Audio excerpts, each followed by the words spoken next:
Bueno, pues cogemos el testigo que nos deja Carmen Baragaño con Asturias es Noticia. Ya lo saben, a partir del lunes, a partir de las 9:30 de la noche, toda la información de cuánto acontece en nuestra comunidad. Nos centramos ya en lo nuestro, jueves 4 de octubre. Finaliza la semana para nosotros, no sin que antes estemos 60 minutos con ustedes, con temas que esperamos sean de su interés. Recuerden que tienen todavía la posibilidad de ganar una entrada que les permita el acceso a la Feria Internacional de Coleccionismo de Mieres los días 5, 6 y 7 de octubre. Un lugar maravilloso para encontrar un regalo o para viajar en la máquina del tiempo, volver la vista atrás y ver objetos que forman parte de nuestra memoria, de la de nuestros padres y la de nuestros abuelos. El programa ya comienza.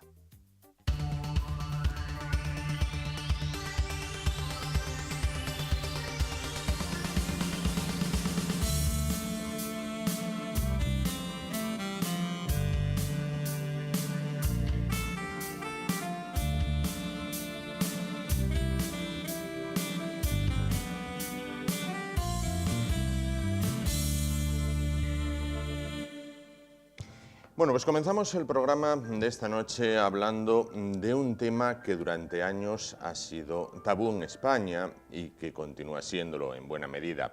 Vamos a hablar a continuación de las 5ª jornadas de intervención psicológica en emergencias. Esto no es el tema tabú, sino a lo que están dedicadas en esta ocasión. Están dedicadas a la crisis en los suicidios. Bueno, para hablar de este asunto se encuentra esta noche con nosotros Angélica Rodríguez. Ella es coordinadora de la Unidad de Psicólogos de Emergencias. ¿Qué tal? Hola, buenas noches. Bueno, pues entonces, 5ª jornadas se van a celebrar el viernes 5 de octubre en el Instituto de Emergencias, en el IEDUCAE, ubicado en el polígono Espíritu Santo. Bueno, ¿en qué van a consistir estas jornadas?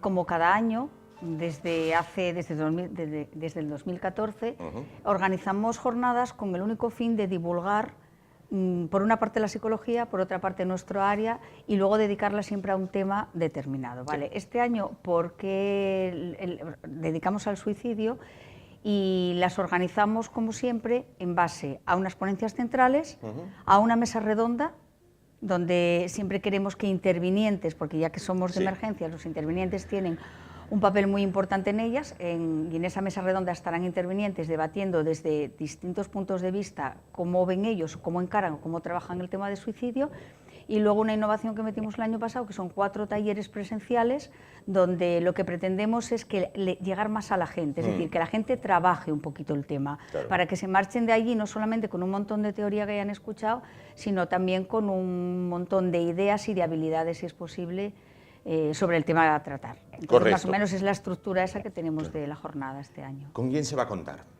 Se va a contar, en primer lugar, permíteme que coja el tríptico. En primer lugar, vamos a tener una ponencia para hablar de un tema que a mí me parece uno de los centrales cuando no sabemos mucho de suicidio, que es los mitos y realidades de la conducta suicida a lo largo de todas las etapas de la vida. Sí. ¿Vale? Porque antes nos encontrábamos con suicidio solo en la edad adulta y ahora lo tenemos ya desde la infancia. La persona que nos va a dar la ponencia se llama Antonia Jiménez González, es psicóloga, es coordinadora de AIPIS, una asociación española, creo que de las primeras y más relevantes, que trabaja la conducta suicida a nivel de investigación y a nivel de intervención. A la vez también coordina el grupo de atención a familiares, que los familiares de suicidas generalmente se llaman supervivientes, y coordina una asociación nacional. Entonces es una persona que conoce muchísimo el mundo y nos viene a hablar de eso, de los mitos y realidades, que es yo creo que es la base para poder tratar este tema.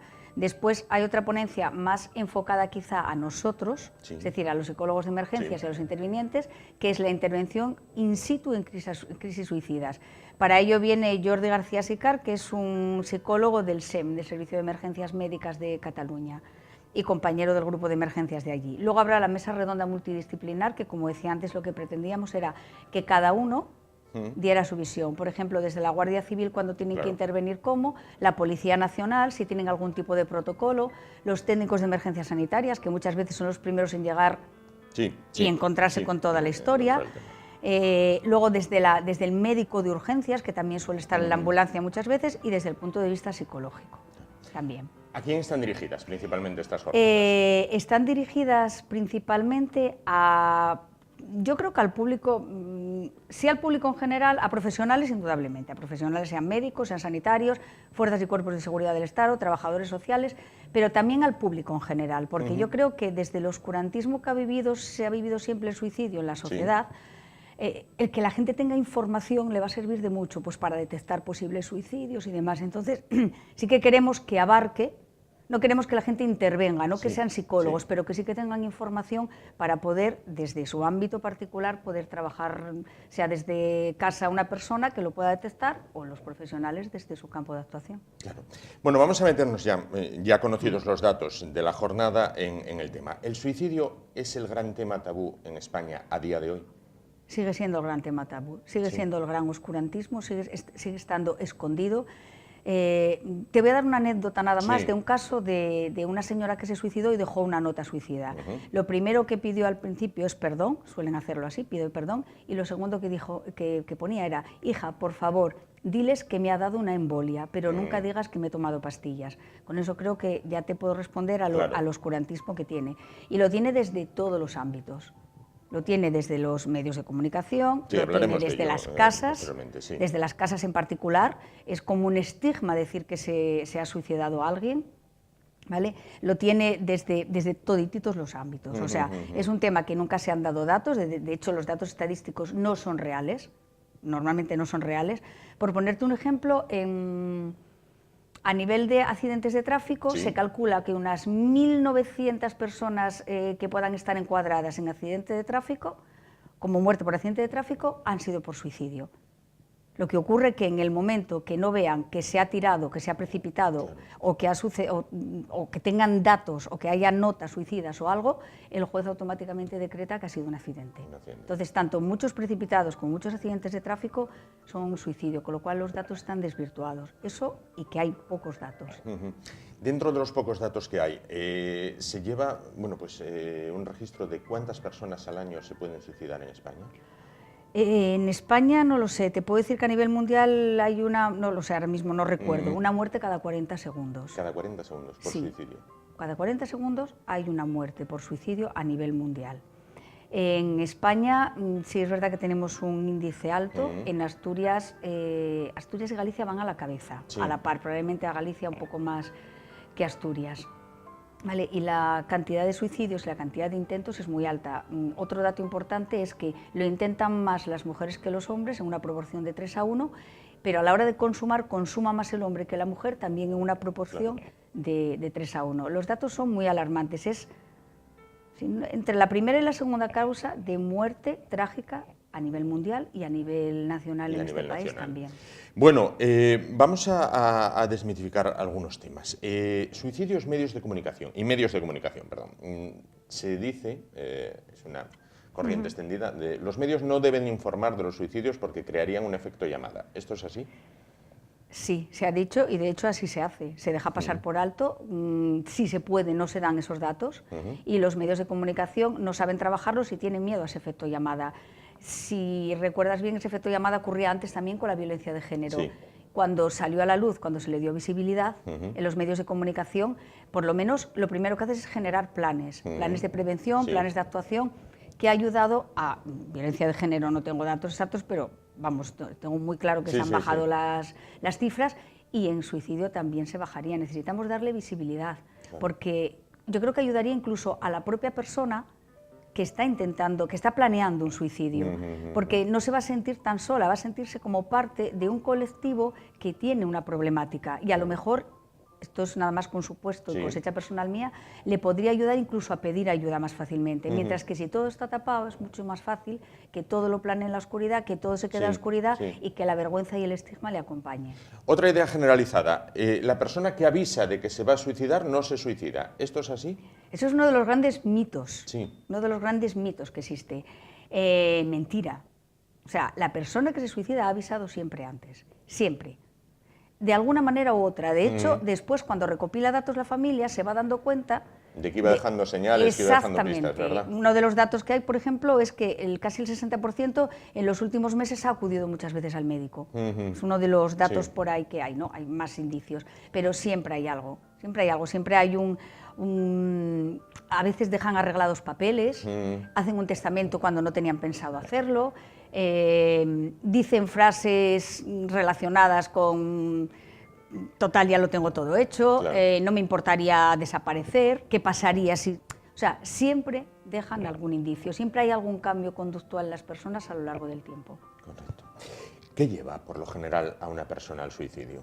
En la base de todo hay un problema afectivo. Se suiciden por lo que se suiciden, siempre hay una base afectiva. Una persona que evidentemente tiene un grado de felicidad alto y está satisfecha con la vida, no se va a querer suicidar. Con lo cual, el suicidio es inversamente proporcional al grado de felicidad, está clarísimo. Claro. Es una persona que tiene un problema afectivo, no quiero decir un problema de pareja, porque puede no gestionar una crisis económica. Por ejemplo, está sufriendo una crisis económica, le genera un estado emocional importante, un estado afectivo importante, y eso es lo que le puede llevar al suicidio. ¿Vale? Es decir, siempre hay una base, un caldo de cultivo afectivo en todos los casos. Claro. ¿Hay personas que pueden llegar a ver el suicidio como una salida? Como decir, bueno, me quito del medio y entonces quizás el problema se resuelva. Es que ese es el eje. En realidad lo que quieren, el suicida siempre tiene una ambivalencia. No el problema para ellos, sino el problema para sus allegados. Sí.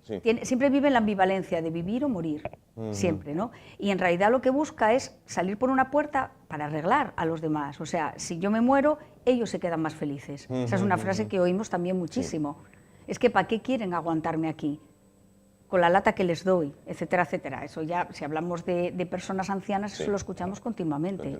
¿Vale? Entonces sí que es una puerta de salida, es una puerta de salida para ellos y para los familiares. Aunque hay que tener una cosa clara. Normalmente yo estoy muy convencida, y sigue siendo cosecha personal mía, que nunca se quieren morir. Quieren morir a esa situación que tienen en ese momento. Claro.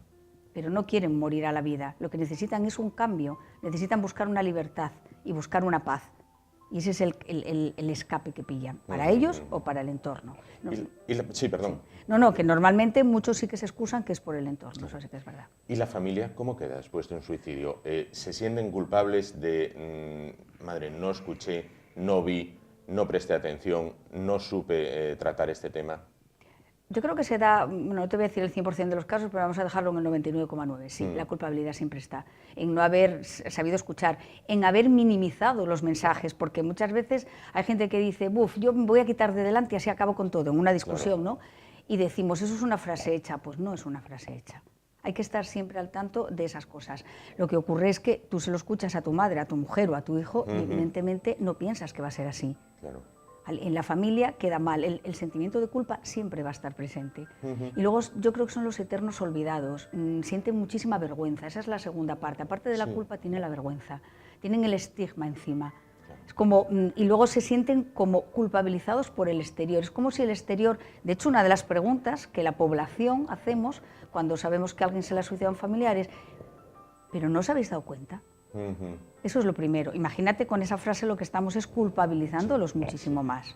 ¿Vale? Entonces sí que hay que estar muy al tanto de las familias. Debería dárseles el apoyo adecuado, no se les da, también es verdad. Yo he buscado en Asturias, no hay ninguna asociación de atención a supervivientes, como se les llama a los familiares. No hay ninguna, a nivel nacional hay varias, pero en Asturias creo que no.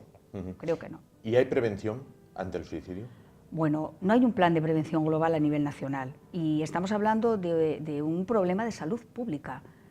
Lo llamemos lacra social, problema social del siglo XXI, no, es un problema de salud pública y un problema global muy importante. Hay planes de prevención en hospitales, hay planes de prevención en algunas comunidades autónomas.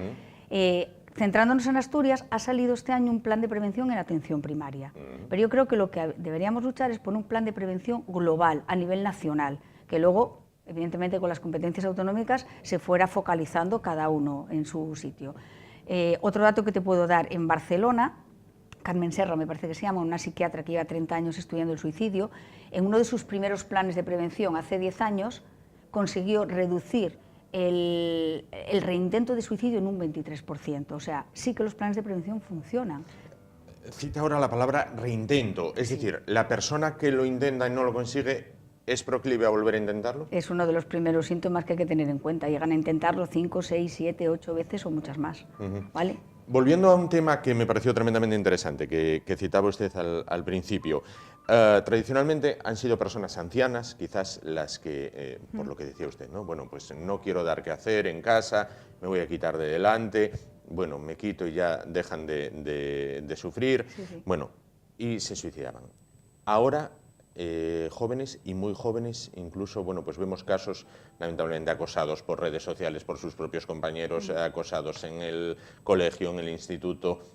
¿Ahora también los jóvenes son caldo de cultivo del suicidio? Segunda causa de muerte entre adolescentes entre 15 y 29 años. Creo que con ese dato es suficiente.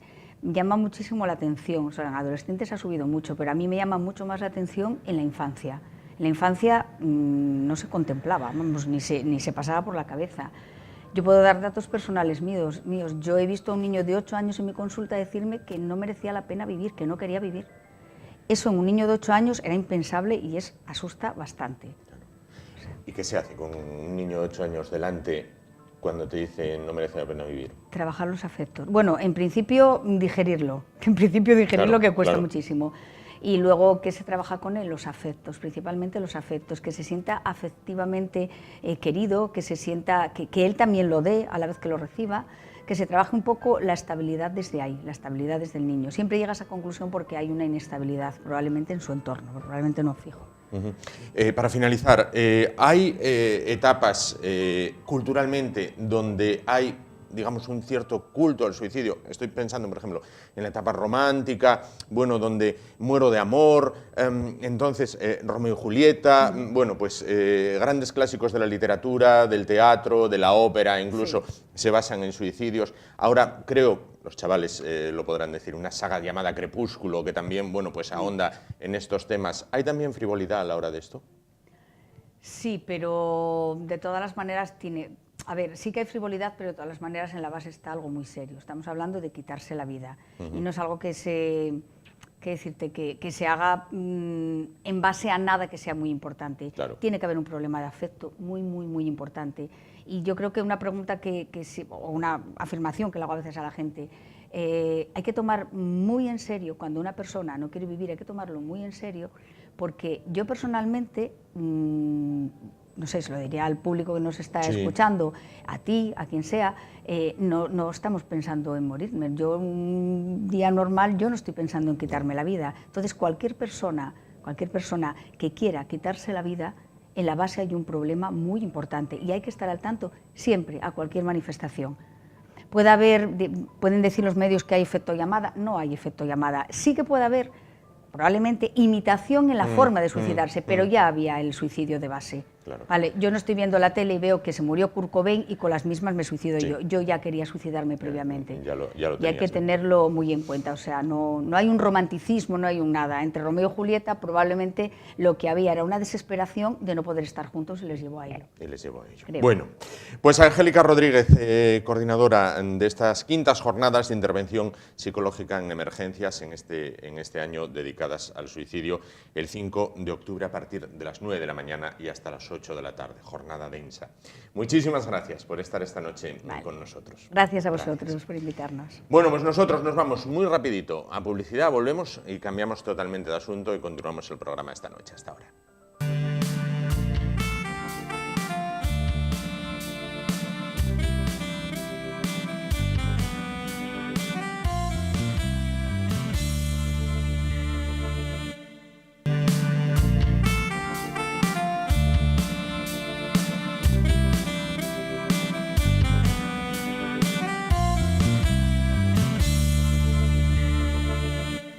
Bueno, vamos a cambiar completamente de tema en el programa de esta noche.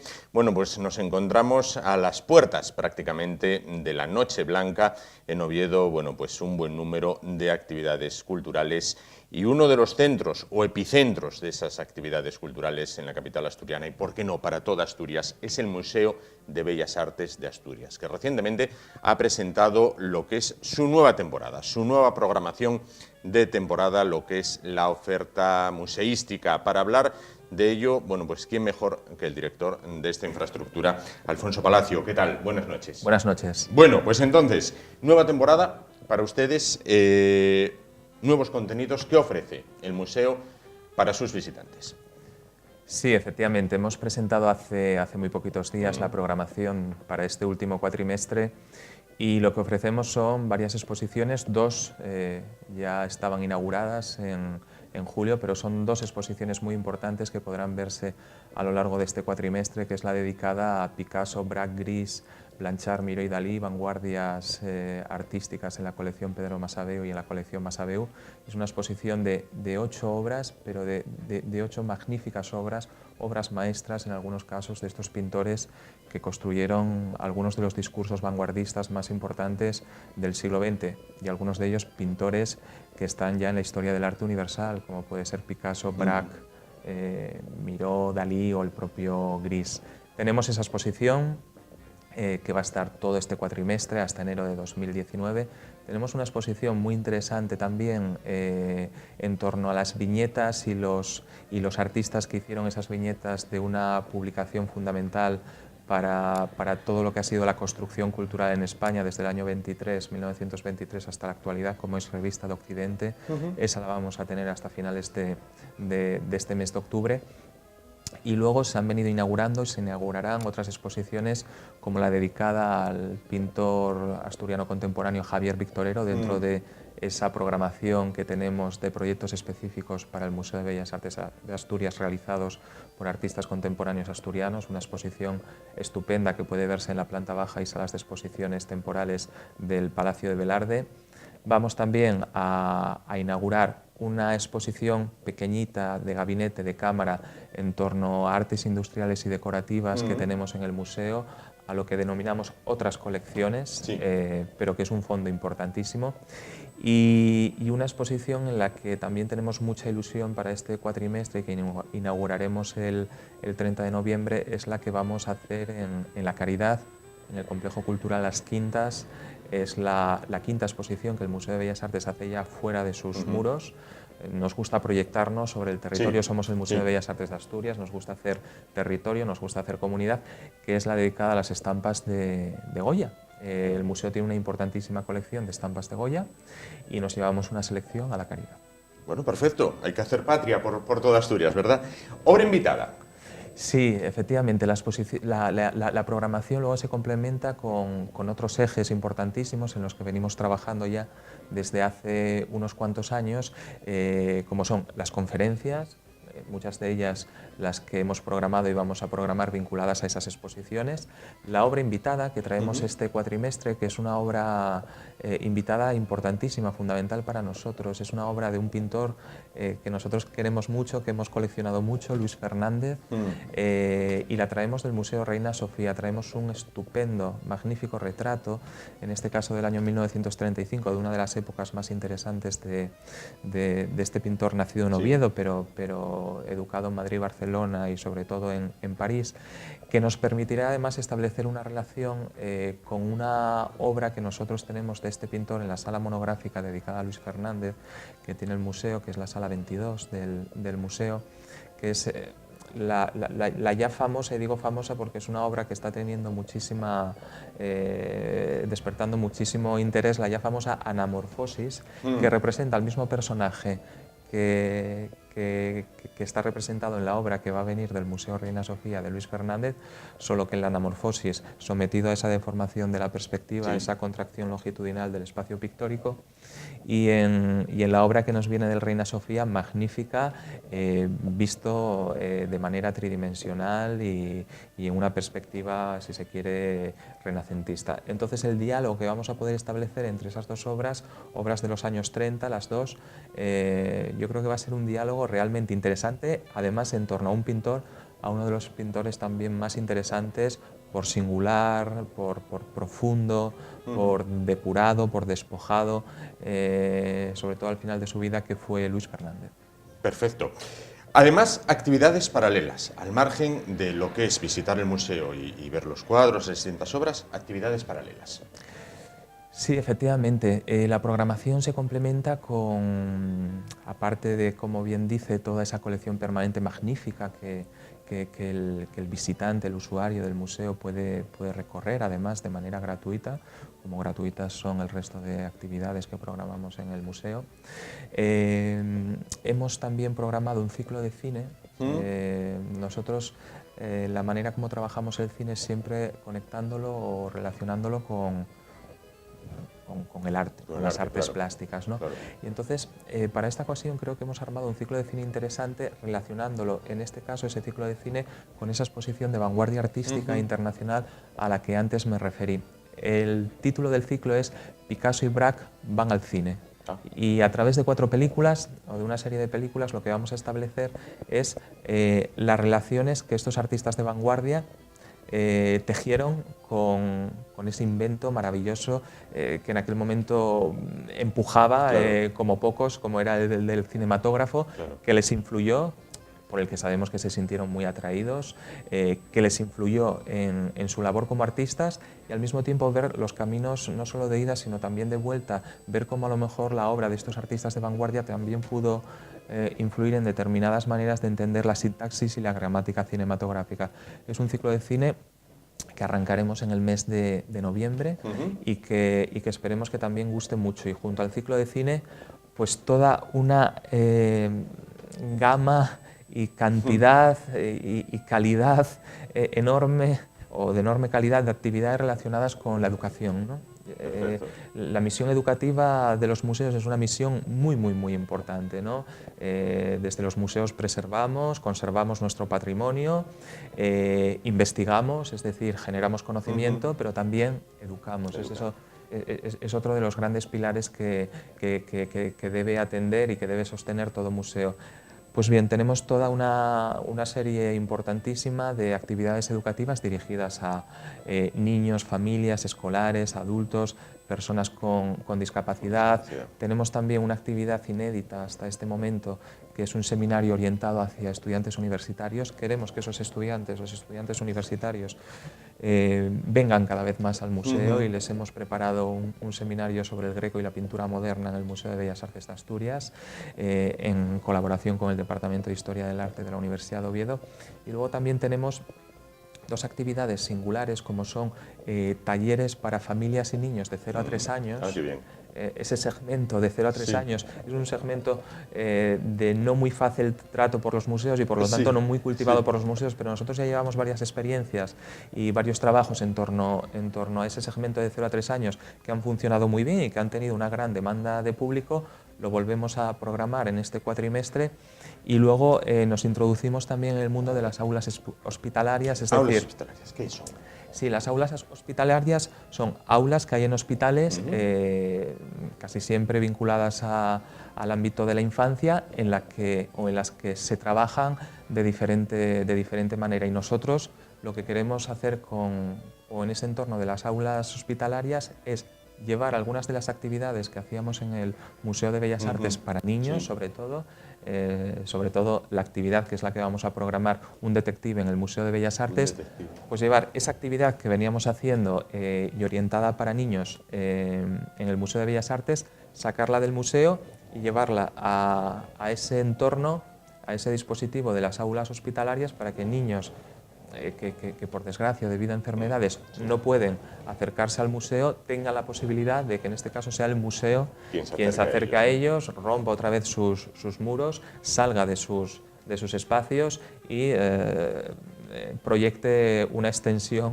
y se ancle en ese ámbito, ¿no? Entonces, a lo largo de los meses de noviembre y diciembre haremos varias experiencias del museo en ese entorno de las aulas hospitalarias. En el tema del hospital. Bueno, ¿cómo han cerrado el verano en cuanto a número de visitantes? El verano lo hemos cerrado realmente bien. El número de visitantes del museo va en ascenso en los últimos años. Hemos cerrado nuestro mejor verano, apoyado sin lugar a dudas por las grandes exposiciones que teníamos. Estábamos con la exposición maravillosa a punto de clausurarse ya de Plácido Arango, de la donación de 33 obras de Plácido Arango. Habíamos inaugurado ya la exposición de la vanguardia artística, Picasso, Braque, Gris, Blanchard, Miró y Dalí, son nombres que han atraído a muchísimo visitante. Habíamos también inaugurado la exposición de Revista de Occidente, que es una exposición muy atractiva. Pues bien, esas exposiciones, unidas a toda la colección permanente del museo tan interesante, ha hecho que hayamos cerrado un verano realmente histórico para el museo. En agosto, por ejemplo, hemos superado las 20.000 visitas, de lo cual no había precedente hasta esta fecha. Llevamos un buen número de visitantes. Somos un museo de bellas artes, queremos que nos visiten en cantidad, pero también queremos que nos visiten en calidad, que la cantidad y la calidad esté equilibrada. Entonces nos interesa mucho el visitante de primera ocasión al museo, que puede ser el visitante turista, y lo mimamos y lo atraemos a nuestra institución. Y también nos interesa mucho el visitante de segunda, tercera, cuarta y quinta ocasión, es decir, el visitante que repite.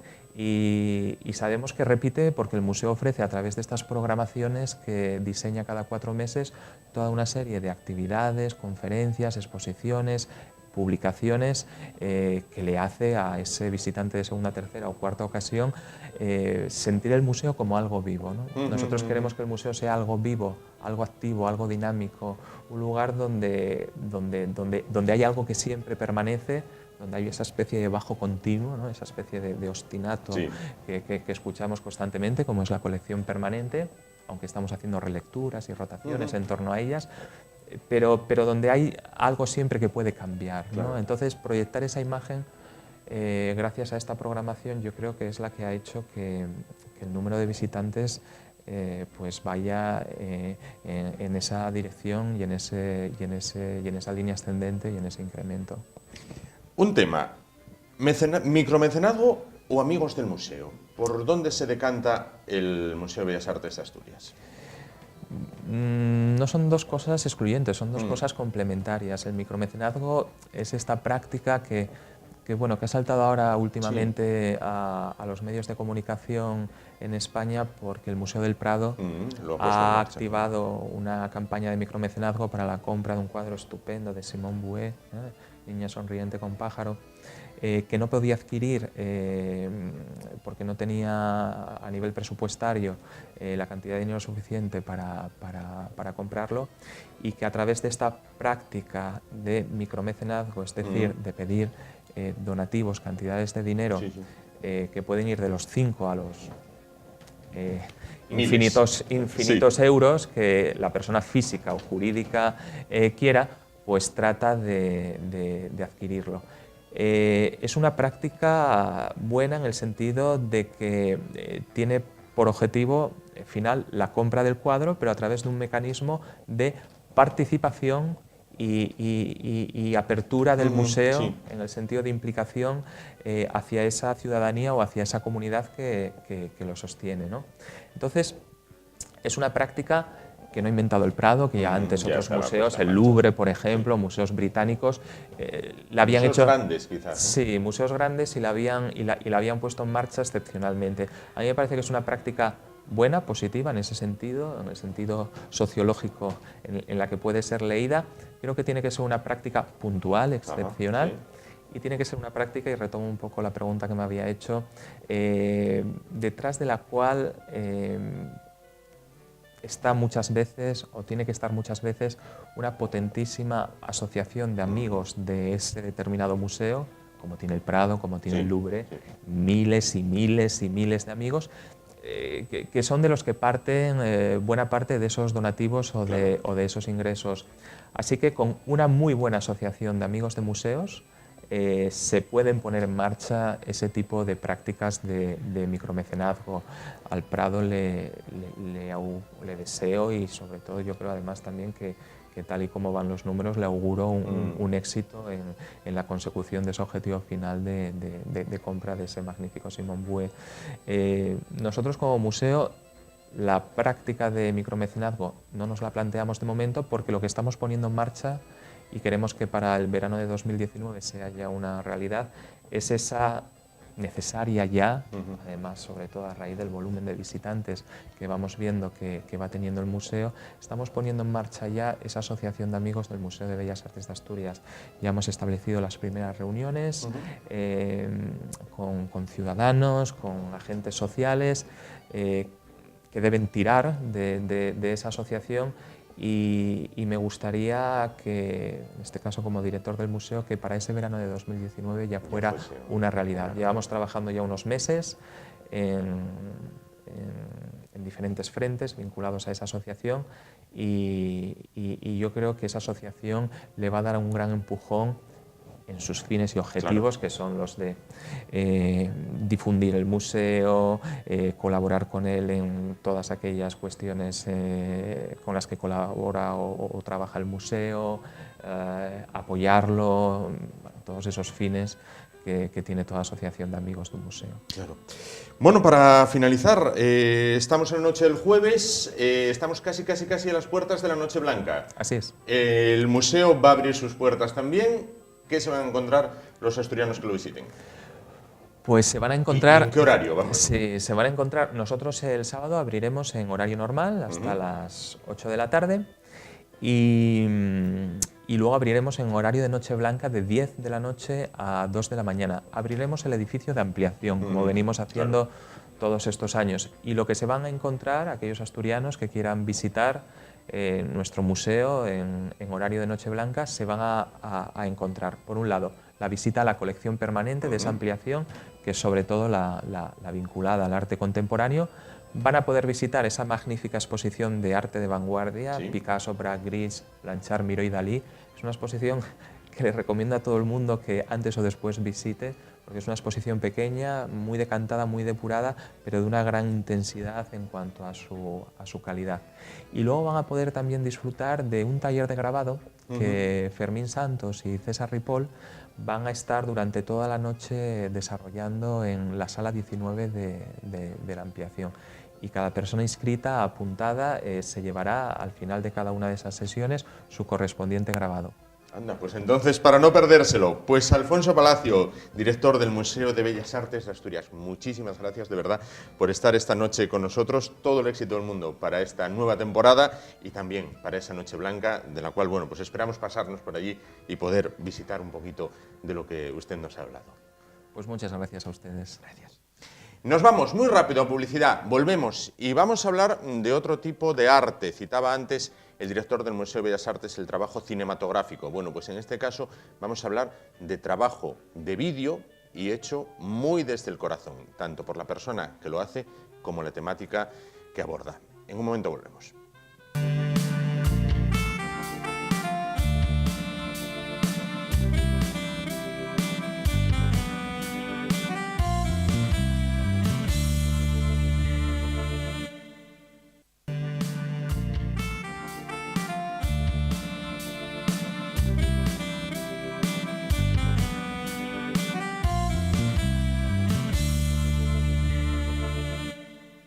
Bueno, pues vamos a ir rematando ya el programa de hoy y, por ende, la semana. Bueno, en este programa saben que no tenemos costumbre de hablar de deportes, que no tenemos costumbre de tocar temas que tienen que ver, por ejemplo, con el fútbol. Sin embargo, del tema que vamos a hablar a continuación, bueno, pues trasciende todos los ámbitos. Trasciende el ámbito futbolístico, el deportivo, el social, porque vamos a hablar de Enrique Castro Quini, quizás una de las personas más queridas en toda la historia de Asturias. Y vamos a hablar con una persona que es el autor de un documental que lleva por título el que tenemos aquí, Quini, la leyenda humana. Se trata de Pablo Monella. ¿Qué tal? Buenas noches, Pablo. Hola, buenas noches, Juan. Bueno, autor de este documental que van a poder ver en esta casa el lunes a las 11 de la noche. Saben que el lunes es un día especial en el cual, bueno, pues Asturias Televisión centra prácticamente toda su programación en la actividad deportiva. Sin embargo, el Sporting, precisamente el Sporting de Gijón, juega de lunes, con lo cual el programa Juego de Dos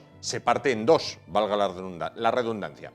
El lunes hablaremos del Real Oviedo, de 10 a 11, a las 11 el documental de Quini, y toda la información del Sporting la tendrán en un programa especial Juego de Dos Sporting, bueno, pues al día siguiente, el martes, a partir de las 10 de la noche. Bueno, Pablo, no nos enrollamos más. ¿Qué nos vamos a encontrar en el documental Quini, la leyenda humana?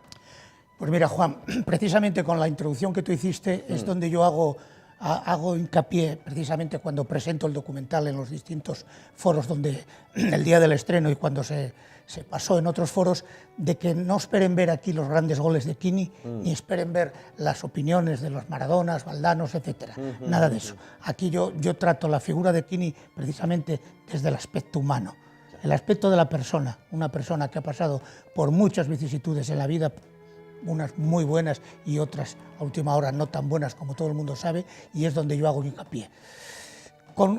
Cuento con la colaboración de personas que pasaron muchas horas al lado de él y que lo conocen bien, precisamente al margen del fútbol, unas ligadas al fútbol, pero que en la soledad de ellos dos pues podían conocer al personaje íntimamente y nos lo cuentan precisamente en el documental. Tú conociste a Quini personalmente, colaboró contigo en la realización de varios de los documentales que ha realizado, algunos de ellos, bueno, pues que se han proyectado después en esta casa, que se han exhibido en esa Asturias Televisión. La pregunta te la habrán hecho 1000 veces, pero tengo que hacértela. ¿Cómo era Quini como persona?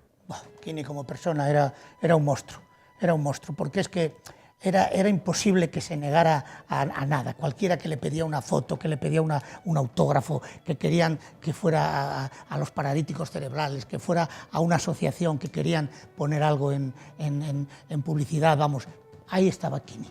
No se negaba a nadie. Es que yo le decía, precisamente sale en lo que es en realidad el documental.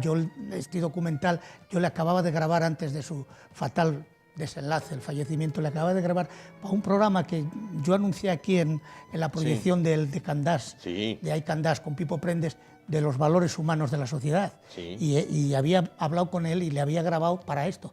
Y a los pocos días pasó esto. Entonces yo me vi completamente bloqueado. Digo, yo esto ya no lo puedo hacer, porque ¿cómo voy a hacer yo este documental ahora si se me ha muerto precisamente el principal protagonista o uno de los protagonistas?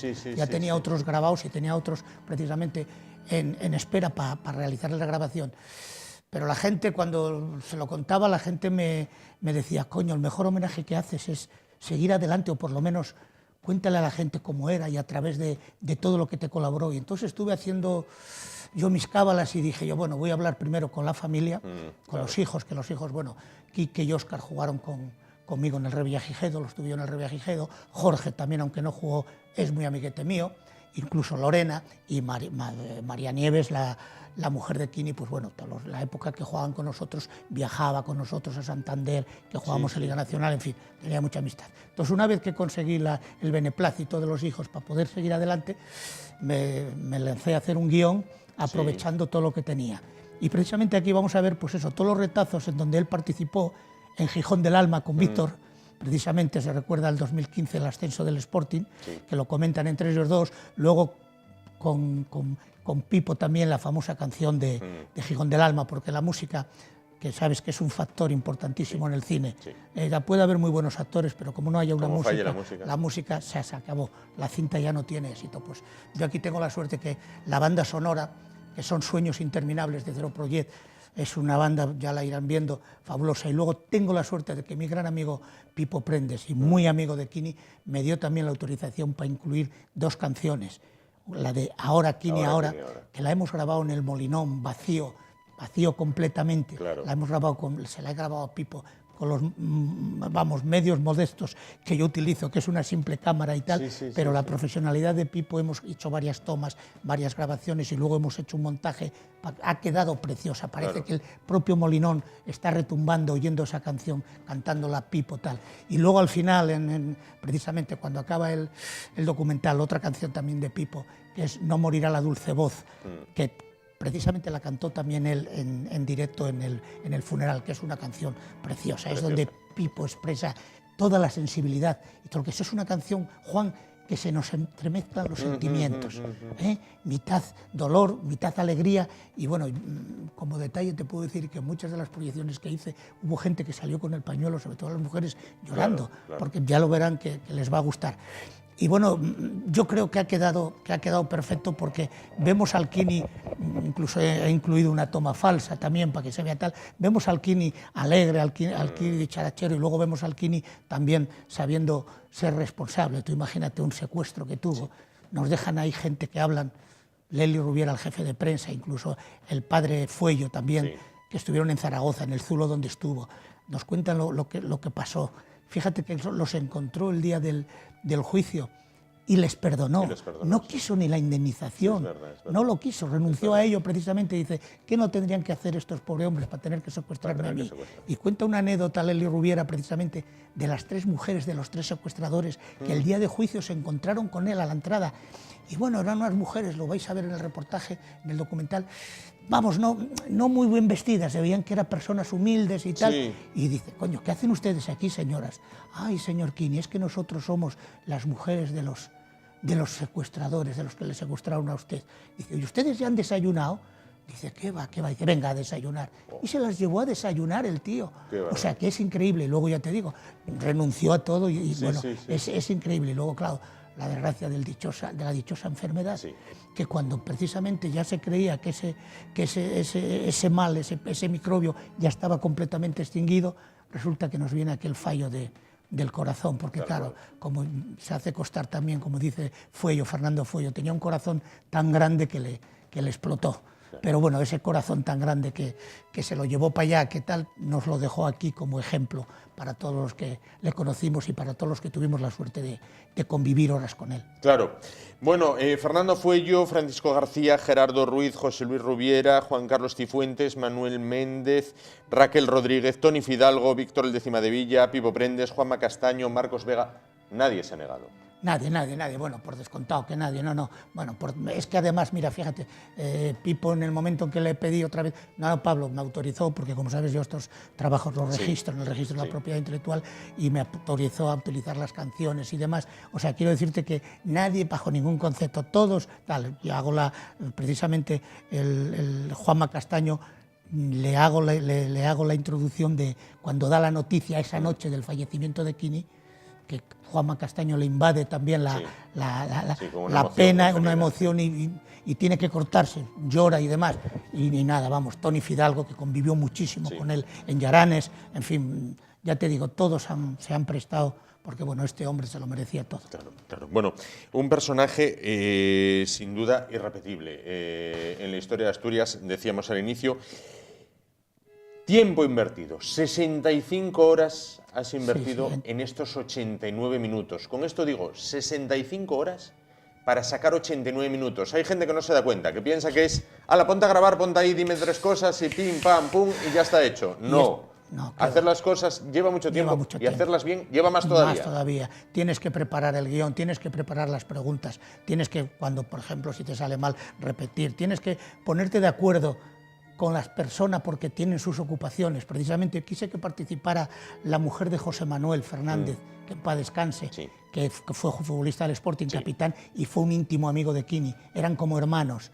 Fíjate que yo era muy amigo también de José Manuel, y yo me acuerdo que estábamos un día en una comida en Gijón, 4 amigos, entre ellos José Manuel, y se nos acercó un señor y me dijo, oiga, ¿este es José Manuel, el del Sporting, el capitán? Dije yo, sí. Dice, hombre, me gustaría saludarle porque le vi en el Nucan, era un catalán que era un representante de muebles de cocina y tal, fue el mejor futbolista que vi pasar, a Elia Beckenbauer iguales y tal, jugando con la cabeza levantada, bueno, y me dijo, y empezamos a hablar, se sentó allí con nosotros, hicimos una sobremesa y tal, nos invitó ahí a una botella de cava y demás, y dijo él, y salió a relucir lo de Kini, y dice, hombre, precisamente está en Barcelona radiándose. Dijo José Manuel, sí, hombre, sí, tengo yo que llamar a ver cómo va la cosa y tal. Dice, en la clínica donde está mi hermana es la directora. Anda. Y eran las 4:30 de la tarde y llamó desde allí y se puso la hermana y se lo dijo. Dice, bueno, es un tema delicado porque está en una zona vital y tal, pero esperamos sacarlo adelante.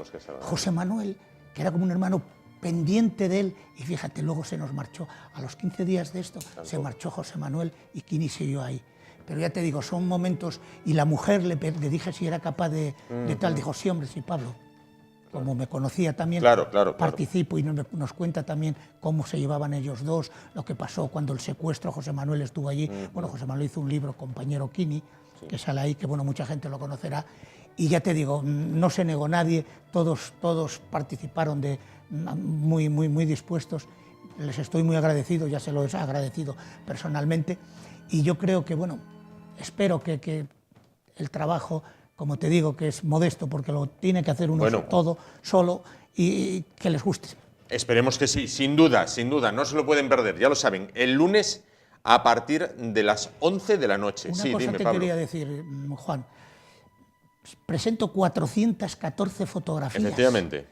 He revisado cerca de 800.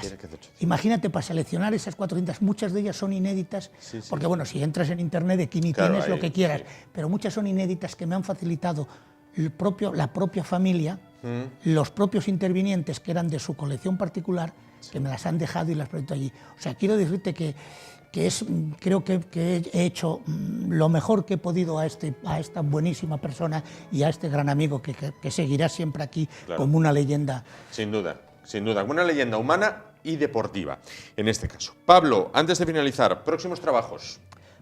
Ya me pregunta siempre eso, ya me lo dijiste. Ya le pregunto siempre eso y él siempre dice, uy, despacio, pero luego los meses te llama y te dice, estoy ahora con un proyecto. Yo ahora creo que este año ya no haga nada más. Además, bueno, como te comenté al inicio, me afectó bastante este documental, porque yo mismo montándolo y haciéndolo me caían las lágrimas, Juan, te lo puedo garantizar.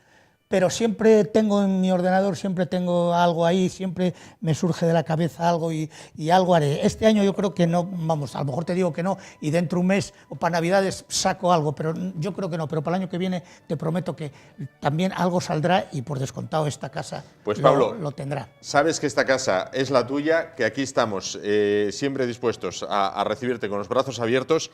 Y lo único que nos resta es que invites a la gente a que el lunes, a partir de las 11 de la noche, soy un poco pesado, ya lo sé, pero ahora va a ser Pablo quien se lo diga, no yo, que invites a la gente a que lo vea. Bueno, pues yo os invitaría a que presenciarais en esta cadena el documental Kini, la leyenda humana, porque creo que os gustará, creo que os emocionará y creo que os hará reflexionar de lo que es pasar penalidades en esta vida y saber ir superándolas poco a poco, porque al final siempre vamos a las vamos a superar, y si no las superamos no podremos echarnos en cara de que no lo hemos intentado. Claro que sí.